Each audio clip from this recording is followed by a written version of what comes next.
এক বস্তা ভুসির দাম 2250 টাকা।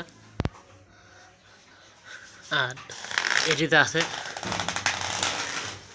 55 কেজি, আর এখানে আছে 20 কেজি, আর গুঁড়ো আছে 22 কেজি, সর্বমোট প্রায় 100 কেজি একসাথে মিশিয়ে গরুকে দানা খাদ্য খাওয়ানোর জন্য রেডি করছে।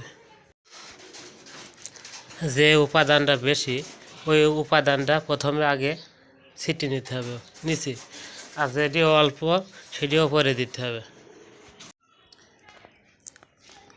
75 কেজি ভুসি আর 20 কেজি গুঁড়ো,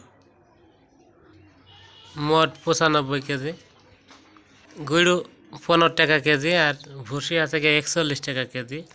সর্বমোট 75 কেজি ভুসির দাম 3075 টাকা, আর 20 কেজি গুঁড়োর দাম 15 টাকা, 300 টাকা।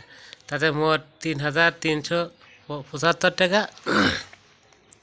সব মিলি এখানে 95 কেজি মোট ওজন হয়েছে।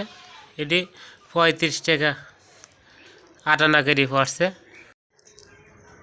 দানা খাদ্যর ভিতরে কম কম দামের পণ্য বেশি দিলে আছে দানা মান কমে যায়, তাই অল্প পরিমাণে গুঁড়ো বা সিটি ধান তাই কম দামের জিনিস দিতে হবে।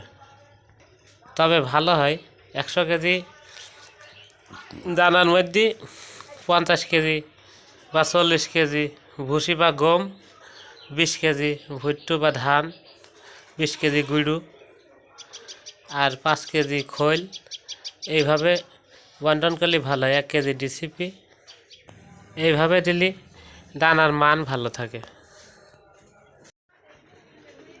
দানা খাদ্য যাতে মান ভালো থাকে সেদিকে খেয়াল রেখে দানা খাদ্য তৈরি করতে হবে, যেহেতু প্রোটিন ভালো থাকে। মূল বিষয় আছে গরু যাতে মোটা তাজা হয়। আর যেহেতু এখন শীতকাল, তাই আমার 2টো গরু খাওয়ানোর উপযুক্ত, কিন্তু এখন 5টা গরুকে খাওয়াচ্ছি। যেহেতু কাঁচা ঘাস পর্যাপ্ত নেই, তাই শীতকালে গরুকে ঠিক মতো না খাওয়াতে পারলে গরুর যে বডি, ওই বডিটা দুর্বল হয়ে যাবে এবং গাভী গরুর হিটে আসতে দেরি করবে আর গরু কাবু হয়ে যাবে। তাই এই মুহূর্তে কিছু দিন কিছু দানা খাদ্য গরুকে, সব গরুকে অল্প অল্প দিচ্ছি, আর এই 2টো গরুকে বেশি দিচ্ছি। তবে এই দানা খাদ্য যে গরুটার ওজন 400 কেজি, সেই গরুকে অবশ্য 4 কেজি দানা খাদ্য দেওয়া উচিত। এতে গরুর যে হারে বাড়বে ওই হারে বাড়বে না, আর গরু তাজা ভালো হবে না।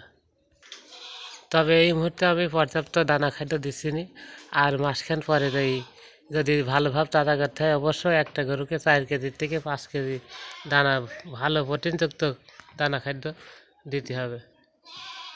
বড় গরুর ক্ষেত্রে, যে গরুর ওজন 5 মণ গোশ আছে।